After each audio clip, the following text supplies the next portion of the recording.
Army chief Syed Asim Munir की पाकिस्तान में फ़लस्तीनी सफ़ीर अहमद जवाद रबी से मुलाकात। आर्मी चीफ का गजा में कीमती जानों के ज़िया पर इज़हार अफसोस।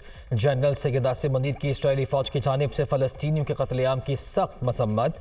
शहरी आबादी, स्कूलों और रेस्टोरेंट्स पर हमले जंगी जुर्म है। फौरी जंगबंदी समेत गजा के लिए इंसानी हमदर्दी की बुनियादों पर राहदारी खोली जाए। तशद्दुद की लहर रियासती सरपरस्ती में मस्जिद अक्सा की बेहुरमती का नतीजा है। इस जंग को दहशतगर्दी से जोड़ना नादानी होगी। आलमी बरादरी इंसानी अलमी को जल्द अज जल्द ख़त्म करने के लिए अपना किरदार अदा करे। इसराइली फोर्सेज की जानिब से ताकत के वहशियाना इस्तेमाल को रोका जाए। आर्मी चीफ की गुफ्तगू।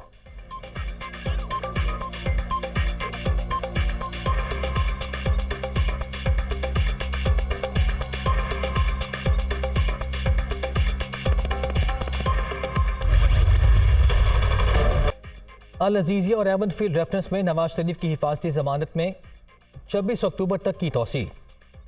मुस्लिम लीग नून की कायद के इस्लामाबाद हाई कोर्ट में सरेंडर। दोनों रेफरेंसेस में नवाज शरीफ को गिरफ्तार करने से रोक दिया गया। आपसे फिर पूछ रहे हैं कि क्या आप नवाज शरीफ को गिरफ्तार करना चाहते हैं? चीफ जस्टिस का नैब प्रोसिक्यूटर से सवाल। हम नवाज शरीफ को गिरफ्तार नहीं करना चाहते। हिफाजती जमानत पर भी कोई एतराज़ नहीं। प्रोसिक्यूटर का जवाब, अगर नैब ये कह दे कि केसेस बनाए ही गलत थे तो फिर केसेस वापस क्यों नहीं लिए जा रहे? आपको अपनी गैर हाजिरी पर अदालत को मुतमईन करना होगा। चीफ जस्टिस के रिमार्क्स। ये जेल तोड़ने का केस नहीं, ना ही जमानत के बेजा इस्तेमाल का केस है। थोड़ा सा भी शक का फ़ायदा हो तो अदालत ने मुलजिम को देना होता है। आज़म नज़ीर तारड़ के दलाइल। 5 साल बाद मैं ये देख कर पूछने पर मजबूर हूँ कि क्या ये वही नैब है? पिछली दरख्वास्त पर भी अदालत ये ऑब्जर्व कर रही थी कि नैब बगैर नोटिस के कमरे अदालत में मौजूद था। प्रोसिक्यूटर साहब, जो आवाम का वक्त ज़ाया हुआ उसके बारे में भी पूछा जाएगा। जस्टिस मियां गुल हसन औरंगजेब के रिमार्क्स। नवाज शरीफ की अपीलें बहाल करने की दरख्वास्तों पर नैब को नोटिस जारी। समाअत 26 अक्टूबर तक मुलतवी।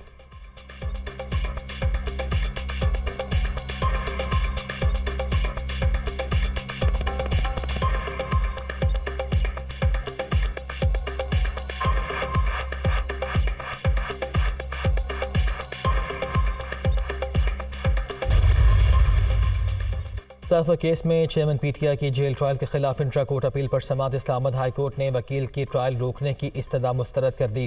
हो सकता है एतराज़ात ख़त्म होने पर फाइल चीफ जस्टिस के पास जाए तो नया बेंच तश्कील दे दिया जाए। अभी हम आपको कोई अबूरी रिलीफ नहीं दे सकते। जस्टिस मियां गुल हसन औरंगजेब के रिमार्क्स।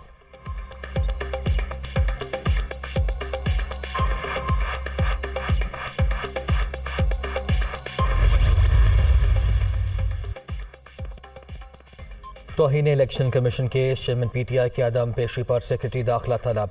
वजारत दाखिला अगर एक शख्स को सिक्योरिटी नहीं दे सकता तो इलेक्शन कैसे कराएगा? हमें कैसे हुक्म दे सकता है? इलेक्शन कमीशन के रिमार्क्स। चेयरमैन पीटीआई की ज़िंदगी को खतरात लाहक हैं, वो खुद भी इजहार कर चुके। AIG ऑपरेशंस पंजाब का मौक़िफ़। चेयरमैन पीटीआई जो कहते हैं आपको यकीन है कि सही कह रहे हैं? मेंबर से इनका इस्तफसार। इलेक्शन कमीशन ने केस की समाअत 13 नवंबर तक मुलतवी कर दी।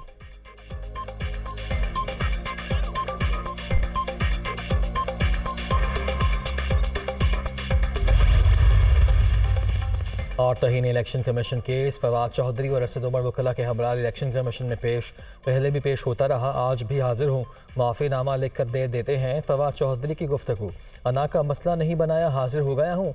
कभी इलेक्शन कमीशन के खिलाफ कोई गलत बात नहीं की। असद उमर। केस की मज़ीद समाअत 13 नवंबर तक मुलतवी।